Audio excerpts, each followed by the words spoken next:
Halo sobat semua, jumpa lagi bersama saya di channel Teknisi Jungkring. Video kali ini saya kedatangan HP Xiaomi Redmi Note 8. Kondisi backdoor hancur seperti ini. Kata usernya ini habis jatuh ya. Jatuh kemudian HP-nya jadi mati. Oke, langsung saja kita coba tekan tombol power. Tekan tombol power, tidak ada respon apapun ya. Kita coba hubungkan ke pengecasan. Saat dihubungkan ke pengecasan, tidak ada konsumsi arus sama sekali dan HP-nya tetap tidak mau menyala. Oke, langsung saja kita bongkar HP-nya. Ini kondisi sudah hancur seperti ini.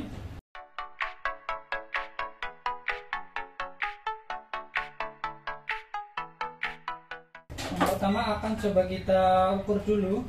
Ini berapa voltase yang tersisa pada baterai. Masih ada tegangan baterai 3,8 volt. Ini artinya baterainya masih bagus, tapi dia tidak mau menyala. Coba kita hubungkan ke power supply. Oh, saat dihubungkan ke power supply ternyata konsumsi arusnya langsung naik. Ini 1 ampere ya. Normalnya HP ketika kita hubungkan ke power supply itu tidak ada konsumsi arus ya, 0,0 ampere. Tapi HP ini ketika kita hubungkan ke power supply dia langsung naik 1 ampere. Ini artinya HP ini mengalami konslet full short. Akan coba kita angkat dulu mesinnya. Ini kondisi mesinnya ya, sepertinya ini masih utuh, belum pernah kena solder atau blower. Waduh, ini kondisi mesinnya bengkok ya. Ini kelihatan nggak ya? Ini kondisi mesinnya itu bengkok. Mungkin karena efek jatuh. Kalau seperti ini diperhatikan ini mesin cembung ya, bengkok. Kalau seperti ini dia cekung. Ya, ini mesin bengkok. Akan coba kita lepas dulu nih kamera. Kita kembali hubungan ke power supply. Kita siapkan alat andalan ini, thermal kamera dari FLIR-1 untuk mencari konsletnya. Ya, di area sini ini panas atau dibaliknya, coba kita cek. Kita nyalakan lagi.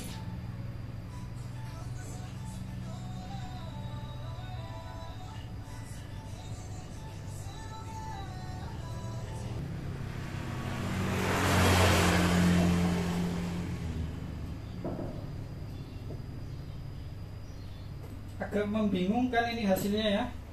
Entah itu di komponen bagian atas ini atau bagian bawah sini, atau yang saya khawatirkan justru dia konslet di PCB-nya, karena ini PCB bentuknya bengkok seperti ini. Cukup mengkhawatirkan ya, karena bengkoknya itu pas di sini dan area konsletnya itu berada di titik yang bengkok ini. Oke, coba kita bongkar dulu. Sini saya tidak menggunakan mikroskop ya, langsung menggunakan blower dengan settingan panasnya 350, anginnya itu 100. Kita akan lepas kaleng penutup area IC charge.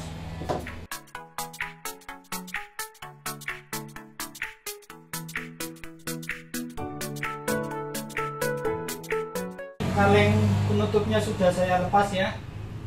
Saya gunakan blower. Kenapa saya tidak gunakan mikroskop saat melepas kaleng seperti ini? Kalau saya gunakan mikroskop, itu tangan saya terbentur mikroskop kayak gini, susah ya. Jadi saya pinggirkan mikroskop kayak gini, tangan saya bisa lurus kayak gini.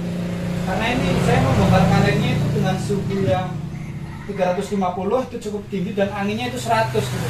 Jadi kalau terlalu lama kayak gini kebentur mikroskop, itu khawatirnya PCB-nya akan tembung, rusak ya. Jadi mohon maaf sekali, saya kalau melepas kaleng itu tidak saya gunakan mikroskop. Oke, ini kalengnya sudah terbuka dan kalau kita lihat di skema ini, jalur feedback itu terhubung ke sebuah kapasitor di sini di dekat IC charge. Akan kita cek dulu ini kapasitor IC charge. Dan ya, kapasitornya ini ikut konslet ya, karena memang satu jalur dengan baterai ini. Coba kita lihat lagi terhubung kemana saja kapasitor ini. Sepertinya yang tadi panas kan cuma area sini ya, tadi hanya terhubung ke kapasitor dan IC charge. Kalau area sini kan tadi tidak ikut panas. Jadi saya akan coba lepas dulu kapasitor ini, apakah setelah kita lepas kapasitor dia masih konslet atau tidak. Ini kapasitornya sudah terlepas. Akan coba saya ukur lagi apakah dia masih konslet atau tidak. Dan ternyata dia sudah mengeluarkan hambatan 0,3. Mantap ya. Alhamdulillah, ini kita cek juga di jalur baterainya. Jalur baterainya ini sudah mengeluarkan hambatan 0,3. Alhamdulillah sudah ketemu. Kita akan coba ganti dulu kapasitornya. Kita akan carikan dari bangkaian. Ini saya akan lepaskan kapasitor ini ya. Ini ukurannya kurang lebih hampir sama ya. Jadi saya hanya berpatokan pada ukuran.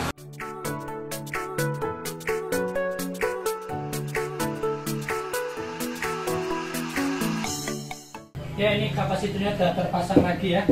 Jadi mungkin dari teman-teman bertanya-tanya kenapa saya langsung memvonis kapasitor ini ya. Saat kita gunakan thermal kamera, yang panas itu memang terlihat area sini, ya kan? Nah, untuk memastikan saya gunakan fitur bitmap seperti ini. Kita klik di konektor baterai, ternyata terhubung ke kapasitor, IC charge, dan kapasitor di sini. Nah, kenapa saya tidak curiga yang kapasitor di sini? Ya kembali ke analisa awal, tadi yang panas adalah area sini. Jadi saya kolaborasikan ya antara thermal kamera dengan bitmap seperti ini supaya jalan kita itu lebih akurat gitu kan. Oke, berikutnya akan kita rangkai ke mesin dulu.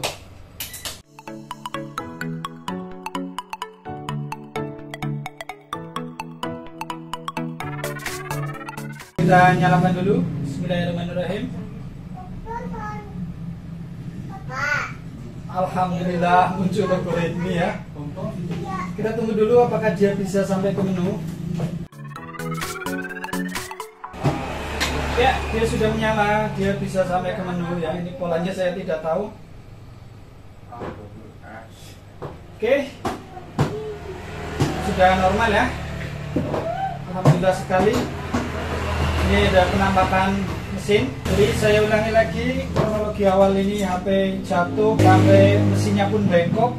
Dari awal saya agak pesimis karena kondisi mesin bengkok. Tapi setelah kita analisa HP-nya konslet, saya pikir PCB yang konslet, tapi ternyata hanya sebuah kapasitor ya. Kita begitu mengukur, ternyata langsung benar kapasitor yang konslet karena kita dapat bantuan dari ini tadi thermal kamera sama bitmap seperti ini supaya analisa kita lebih akurat. Semoga video ini bermanfaat. Kita jumpa lagi di video berikutnya. Salam solder panas, mantap.